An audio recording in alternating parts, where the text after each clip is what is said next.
శ్రీ సాయినాథాయ నమః.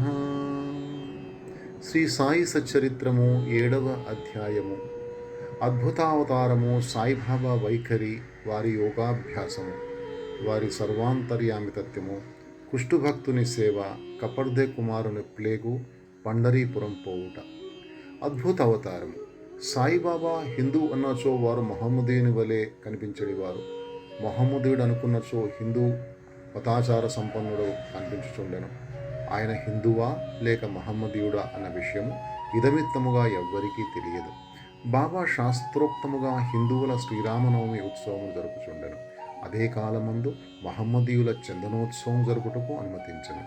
ఈ ఉత్సవ సమయమునందు కుస్తీ పోటులను ప్రోత్సహించుండేవారు. గెలిచిన వారికి మంచి బహుమతులు ఇచ్చేవారు. గోకులాష్టమి నాడు గోపాల్ కాలోత్సవము జరుపుచుండరి. ఈదుల్ ఫితర్ పండుగ నాడు మహమ్మదీయులచే మసీదులో నమాజ్ చేయుచుండేవారు. మొహరం పండుగ కొంతమంది మహమ్మదీయులు మసీదులో తాజియా లేదా తాబూతు నిలిపి కొన్ని దినములు దానిని అచ్చట ఉంచి పిమ్మట గ్రామములో ఊరేగించమనిడిరి. 4 దినముల తర్వాత మసీదులో తాబూతు ఉంచుటకు బాబా సమ్మతించి 5వ నాడు నిస్సంకోచముగా దానిని తామే తీసివేసిరి. వారు మహమ్మదీయులన్నచో హిందువుల వలె వారి చెవులు పుట్టబడి ఉండను. వారు హిందువులన్నచో సుంతి ప్రోత్సహించేవాడు. బాబా హిందువైనచో మసీదు అందేల ఉండును. మహమ్మదుడైనచో ధునియును అగ్నిహోత్రం నేల వెలిగించి ఉండువారు.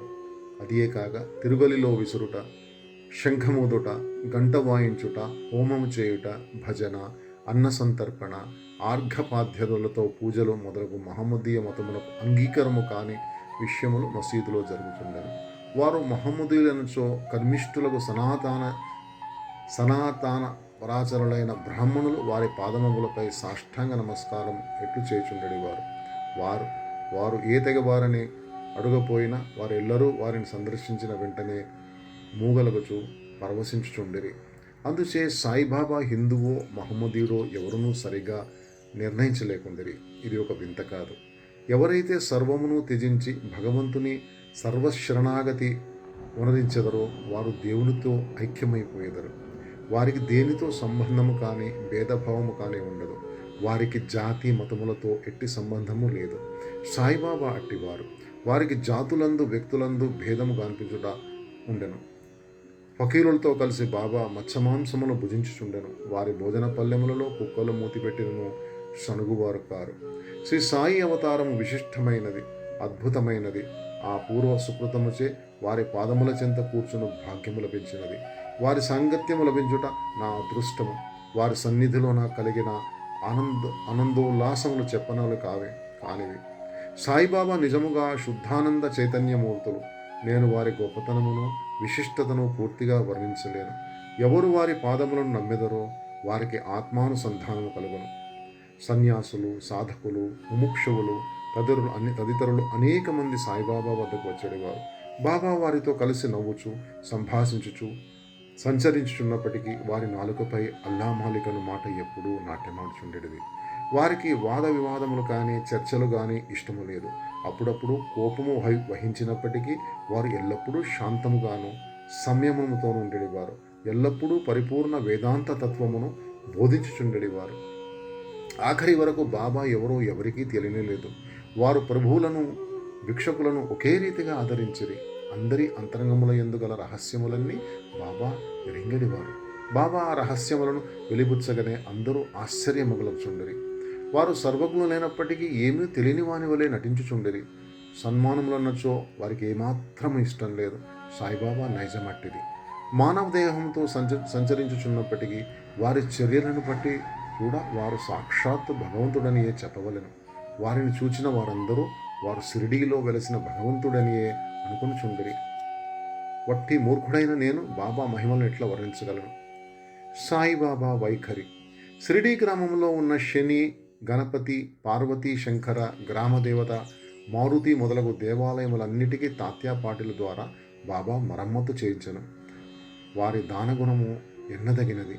దక్షిణ రూపముగా వసూలైన పైకమునంతయు ఒక్కొక్కరికి రోజుకొకంటికి 50, 20, 15 రూపాయల చొప్పున ఇచ్చవచ్చినట్లు పంచిపెట్టేవారు. బాబాను దర్శించిన మాత్రమున ప్రజలు శుభములు పొందేవారు. రోగులు ఆరోగ్యవంతులగుచుండిరి, దుర్మార్గులు సన్మార్గులుగా మారుచుండిరి. కుష్టువారు కూడా రోగ విముక్తులగుచుండిరి, అనేకులకు కోరికలు నెరవేరుచుండెను. ఎటువంటి మందులు పసరులతో పని లేకుండానే గుడ్డివారికి దృష్టి వచ్చుచుండెను, కుంటివారికి కాళ్ళు వచ్చుచుండెను. అంతులేని బాబా గుప్తనమునకు వారము ఎవరునూ కనుకొనకుండిరి. వారి కీర్తి నలుమూలలా వ్యాపించెను. అన్ని దేశముల నుండి భక్తులు షిరిడీకి తండోపతండములుగా రాసాగిరి. బాబా ఎల్లప్పుడూ ధునికెదురుగా ధ్యానమగ్నులై కూర్చుండేవారు. ఒక్కొక్కప్పుడు మలమూత్ర విసర్జన కూడా అక్కడే చేసేవారు. ఒక్కొక్కప్పుడు స్నానము చేసేవారు, మరొకప్పుడు స్నానము లేకుండానే ఉండేవారు. తొలి దినములలో బాబా తెల్లటి తలపాగా, శుభ్రమైన దోవతి చొక్కా ధరించేవారు.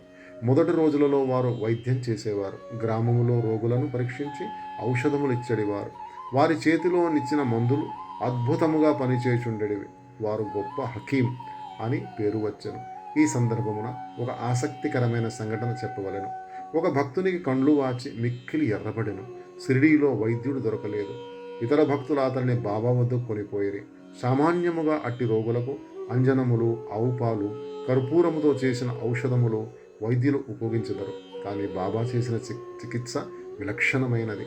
నల్లజీడి గింజలను నూరి 2 మాత్రలుగా చేసి ఒక్కొక్క కంటిలో ఒక్కొక్క దానిని పెట్టి గుడ్డతో కట్టుకట్టిరి. మరుసటి దినము ఆ కట్లను విప్పి నీళ్లను ధారగా పోసిరి.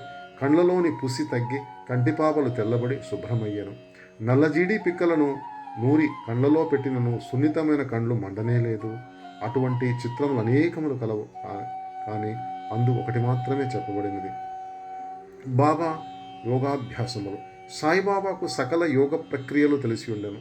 ధౌతి, ఖండయోగము, సమాధి మొన్నగు షడ్విధ యోగ ప్రక్రియలందు బాబా అరితేరినవారు. అందులో 2 మాత్రము ఇక్కడ వర్ణింపబడినవి. ధౌతి. మసీదుకు చాలా దూరమున ఒక మర్రి చెట్టు కలదు. అక్కడ ఒక బావి కలదు. ప్రతి 3 రోజులకు ఒకసారి బాబా అచ్చటకు పోయి ముఖ ప్రక్షాళనము, స్నానము చేయుచుండెను. ఆ సమయంలో బాబా తన ప్రేవులను బయటకి వెడలకెక్కి వాటిని నీటితో శుభ్రపరిచి ప్రక్కనున్న నేరేడు చెట్టుపై ఆరవేయుట షిరిడీలోని కొందరు కండ్లారా చూసి చెప్పిరి.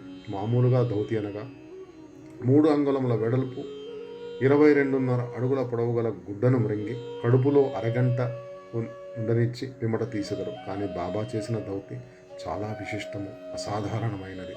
ఖండయోగము. బాబా తన శరీర అవయములన్నీ వేరు చేసి మసీదు నందు వేర్వేరు స్థలములలో విడిచిపెట్టువారు. ఒకనాడు ఒక పెద్ద మనిషి మసీదు పోయి బాబా అవయములు వేర్వేరు స్థలముల నందు పడి ఉండటం చూసి భయకంపితుడై బాబాను ఎవరో కూనీ చేసిరనుకొని గ్రామ మునసబు వద్దకు పోయి ఫిర్యాదు చేయ నిశ్చయించుకొనెను. కానీ మొట్టమొదట ఫిర్యాదు చేసిన వానికి ఆ విషయం కూర్చి కొంచెమైనా తెలిసి ఉండునని, తననే అనుమానించదని భయపడి ఊరుకొనెను. మరుసటి దినం మసీదుకు పోగా బాబా ఎప్పటి వలె హాయిగా కూర్చొని ఉండటం చూచి ఆశ్చర్యపడను. ముందు దినము తాను చూసినదంతయు భ్రాంతి అనుకొనెను. చిరుప్రాయం నుండి బాబా వివిధ యోగ ప్రక్రియలు చేయుచుండెను. వారి యోగస్థితి ఎవ్వరికినీ అంతుపట్టనిది.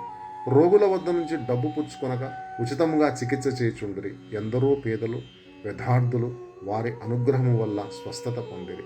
నిస్వార్థముగా వారు చేయు సత్కార్యముల వల్లనే వారికి గొప్ప కీర్తి వచ్చెను. బాబా తమ సొంతము కొరకు ఏమీ చేయక ఇతరుల మేలు కొరకే ఎల్లప్పుడూ పాటుపడేవారు. ఒక్కొక్కప్పుడు ఇతరుల వ్యాధిని తమపై వేసుకొని ఆ బాధను తాము అనుభవించేవారు. అటువంటి సంఘటన ఒకదానిని ఈ దిగువ పేర్కొందును. దీనిని బట్టి బాబా యొక్క సర్వజ్ఞత, దయార్ద్ర హృదయము విదితమగును. బాబా సర్వాంతర్యామి తత్వము, కారుణ్యము. 1910 సంవత్సరము ఘనత్రయోదశి నాడు దీపావళి పండుగ ముందు రోజున బాబా ధుని వద్ద కూర్చుండి చలుకాచుకొనుచు ధునిలో కట్టెలు వేయుచుండిరి. ధుని బాగుగా మండుచుండెను. కొంతసేపు అయిన తరువాత హఠాత్తుగా కట్టెల కుమారు తన చేతిని ధునిలో పెట్టి నిశ్చలముగా ఉండిపోయారు. మంటలకు చేయి కాలిపోయాను. మాధవుడనే నౌకరును మాధవరావు దేశపాండే దీన్ని చూచి వెంటనే బాబా వైపుకు పరుగిడిరి. మాధవరావు దేశపాండే బాబా నడుమును పట్టుకొని బలముగా వెనుకకు లాగాను. దేవా, ఇట్లేలా చేసిరి అని బాబాను అడిగిరి. బాబా బాహ్యస్మృతి తెచ్చుకొని ఇక్కడకు చాలా దూరంలో ఒక కమ్మరి స్త్రీ తన బిడ్డను ఒడిలో నుంచుకొని కొలిమి ఊదుచుండెను. అంతలో ఆమె భర్త పిలిచెను. తన ఒడిలో బిడ్డయున్న సంగతి మరిచి ఆమె తొందరగా లేచెను. బిడ్డ మండుచున్న కొలిమిలో పడెను. వెంటనే నా చేతిని కొలిమి లోపలికి దూర్చి ఆ బిడ్డను రక్షించి తిని, నా చేయి కాలితే కాలినది, అది నాకంత బాధకరము కాదు, కానీ బిడ్డ రక్షింపబడను విషయము నా ఆనందం కలుగచేయుచున్నదని జవాబిచ్చెను. కుష్ఠరోగ భక్తుని సేవ. బాబా చేయి కాలిన సంగతి మాధవరావు దేశపాండే ద్వారా తెలుసుకున్న నానాసాహెబ్ చందోర్కర్ వెంటనే బొంబాయి నుండి డాక్టర్ పరమానంద్ అను ప్రఖ్యాత వైద్యుని వెంటబెట్టుకొని వైద్య సామాగ్రితో సహా హుటాహుటిన షిరిడీ చేరను. చికిత్స చేయుటకై డాక్టర్కు కాలిన తమ చేయి చూపమని బాబాను నానా కోరెను. బాబా అందులో ఒప్పుకొనలేదు.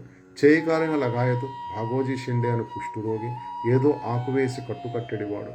నానా ఎంత వేడినను బాబా డాక్టర్ గారిచే చికిత్స పొందుటకు సమ్మతింపలేదు.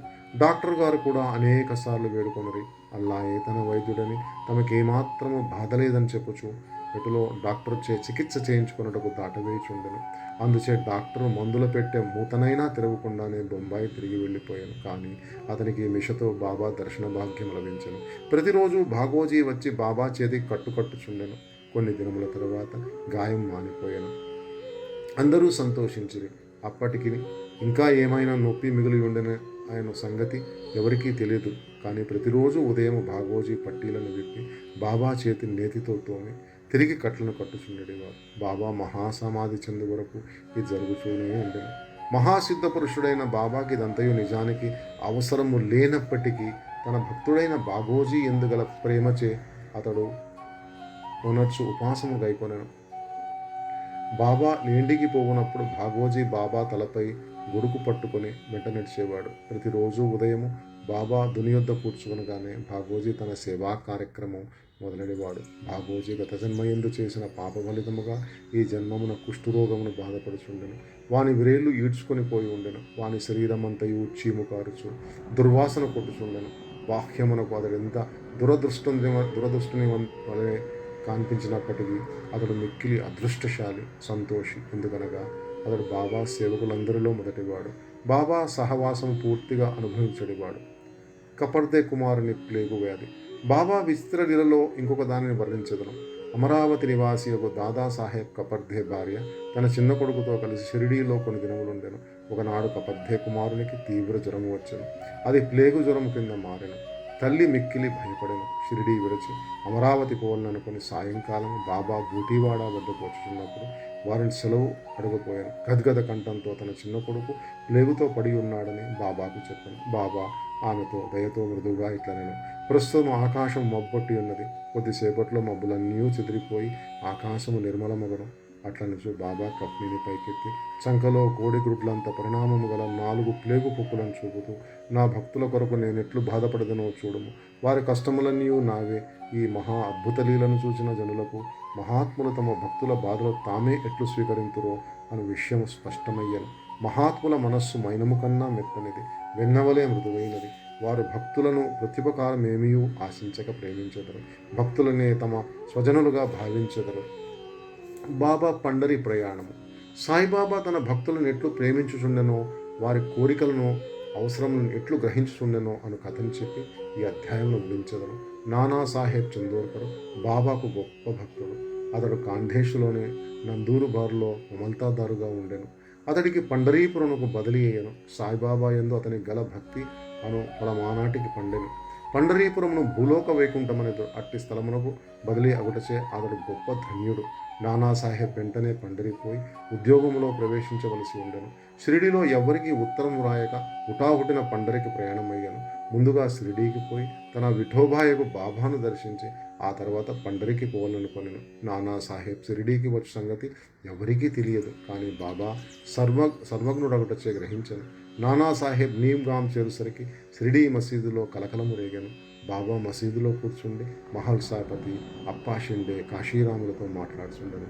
హఠాత్తుగా బాబా వారితో ఇట్లా నేను, మన నలుగురము కలిసి భజన చేసేదము. పండరీ ద్వారములు తెరిచినారు కనుక ఆనందముగా పాడేదము లెండు. అందరూ కలిసి పాడనొసంగిరి. ఆ పాట యొక్క భావమేనా, నేను పండరీ పోవలను, నేను అక్కడనే నివసించవలను, ఎందుకనగా అదియే నా ప్రభు యొక్క ధామము. అట్లు బాబా పాడుచుండెను. భక్తులందరూ బాబాను అనుకరించేది. కొద్దిసేపటికి నానాసాహెబ్ కుటుంబ సమేతముగా వచ్చి బాబా పాదములకు సాష్టాంగ నమస్కారం చేసి తనకు పండరీపురము బదిలీ అయినదనియు, బాబా కూడా వారితో పండరీపురం వచ్చి అక్కడ ఉండవలసినదని వేడుకొనెను.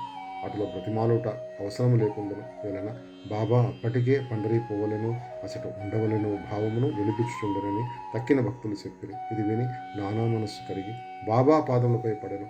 బాబా యొక్క ఊది ప్రసాదమును ఆశీర్వాదమును అనుగ్రహను పొంది నానాసాహెబ్ పండరీకి పోయెను. ఇట్టి బాబాలీలకు అంతులేదు. 7వ అధ్యాయము సంపూర్ణము. సద్గురు శ్రీ సాయినాథార్పణమస్తు. మొదటి రోజు పారాయణము సమాప్తము.